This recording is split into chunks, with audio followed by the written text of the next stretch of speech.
ಆದೇಶನ ಉಲ್ಲಂಘನೆ ಮಾಡಿ ಇವತ್ತವರೆಗೂ ಅರ್ಜಿಗಳು ಕೊಟ್ಟಿರೋದಕ್ಕೆ ಯಾವುದೇ ರೀತಿಯ ಮಾನ್ಯತೆ ಕೊಡ್ತಿದೆ. ಇನ್ನು ಅಧಿಕಾರಿಗಳು ನಮ್ಮ ನಿರ್ಲಕ್ಷ್ಯ ಮಾಡ್ತಾ ಇದ್ದಾರೆ. ಇವತ್ತು ಎಲ್ಲ ನಮ್ಮ ಕ್ರೀಡಾಭಿಮಾನಿಗಳಿಗೂ ಸಾಕಷ್ಟು ತೊಂದರೆ ಆಗಿದೆ.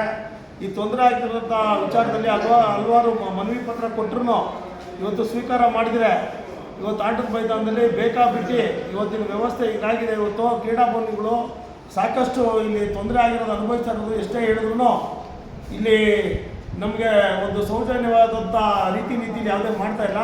ಅದಕ್ಕೆ ಮುಂದಿನ ಕ್ರಮವಾಗಿ ತಗೋಬೇಕು ಅಂತ ನನ್ನ ಮನವಿ ಆಗಿದೆ. ಮೂರು ದಿನಕ್ಕೂ ಒಂದೊಂದು ತಿಂಗಳಿಗೂ ಕಾನೂನು ಉಲ್ಲಂಘನೆ ಮಾಡೋಂಥ BBMP ಅಧಿಕಾರಿಗಳು ಈಗಾಗಿದ್ದಾರೆ. ದಯವಿಟ್ಟು ಇದ್ರ ಬಗ್ಗೆ ಕ್ರಮ ವಹಿಸಬೇಕು ಅಂತ ತಮ್ಮಲ್ಲಿ ಎಲ್ಲ ಕ್ರೀಡಾಭಿಮಾನಿಗಳ ಪರವಾಗಿ ಕೇಳ್ತಾ ಇದ್ದೀನಿ. ನಾನು ರಾಮಮಂದಿರ ಯುವಕರ ಕ್ರೀಡಾ ಸಂಸ್ಕೃತ ಅಧ್ಯಕ್ಷರು ಹೇಮಂತ್ ಕುಮಾರ್ ಅಂತ ಮಾತಾಡ್ತಾ ಇರೋದು. ಇವ್ರಿಗೆ ಎಷ್ಟೇ ದೂರ ಅರ್ಜಿ ಕೊಟ್ಟರು ಸ್ವೀಕಾರ ಮಾಡಲ್ಲ, ಸರಿಯಾದ ರೀತಿಯಲ್ಲಿ ಒಂದು ಮಾರ್ಗದರ್ಶನ ಕೊಡಲ್ಲ. ಇಲ್ಲಿ ಶಾಮೀಲ್ದಾರರುಗಳು ಜಾಸ್ತಿ ಇದ್ದಾರೆ. ಈ ರೀತಿ ದಯವಿಟ್ಟು ಅನ್ಯಾಯ ನಡೀತಾ ಇರೋದಕ್ಕೆ ದಯವಿಟ್ಟು ಸರಿಪಡಿಸಬೇಕು ಅಂತ ನಾನು ಎಲ್ಲ ಅಧಿಕಾರಿಗಳಿಗೂ ದೂರು ಕೊಟ್ಟರು. ಯಾವುದೇ ರೀತಿಯಲ್ಲಿ ದೂರನ್ನ ಸ್ವೀಕಾರ ಮಾಡಿದರೆ ನನ್ನ ಅರ್ಜಿಗಳನ್ನೆಲ್ಲ ಕಡತಗಳನ್ನ ಬೀರು ಒಳಗಿಟ್ಕೊಂಡು ಇವತ್ತು ಇಷ್ಟು ವರ್ಷ ಆದರೂ ಕೊಟ್ಟರು ನಮಗೆ ಯಾವುದೇ ರೀತಿ ಮಾನ್ಯತೆ ಕೊಡ್ತಾ ಇಲ್ಲ.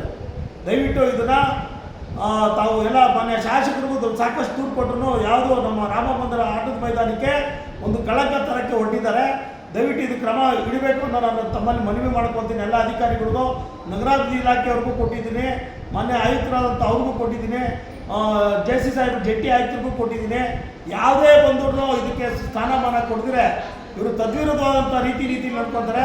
ಬಂದು ಇಲ್ಲಿ ಕೇಳಿದ್ರು ಅಧಿಕಾರಿಗಳು ಕೆಲವರು ಇರೋದೇ ಇಲ್ಲ. ಇಲ್ಲಿ ಈ ರೀತಿ ತೊಂದರೆ ಕೊಡುವಂಥದ್ದು ಕ್ರೀಡಾಭಿಮಾನಿಗಳಿಗಾಗಿದೆ. ಒಬ್ಬ ಹೋರಾಟಗಾರರು ಮನವಿ ಪತ್ರ ಕೊಟ್ಟರು ಯಾವುದೇ ರೀತಿಯಲ್ಲಿ ಅದಕ್ಕೆ ಉತ್ತರ ಕೊಡಿದ್ರೆ ನಮ್ಮನ್ನು ಸತಾಯಿಸೋದು ಮತ್ತು ನಮಗೆ ಬೇರೆ ರೀತಿಯಲ್ಲಿ ಒಂದು ವರ್ತನೆ ಮಾಡೋಂಥ ರೀತಿ ಬಿಟ್ಟರೆ ಇವರು ಇದು ಯಾವ ರೀತಿಯಿಲ್ಲ. ಇದು ದಯವಿಟ್ಟು ಇವ್ರ ಬಗ್ಗೆ ಎಲ್ಲ ಕ್ರಮ ವಹಿಸಬೇಕು ಅಂತ ತಮ್ಮಲ್ಲಿ ಮನವಿ ಮಾಡ್ಕೊತಾ ಇದ್ದೀನಿ.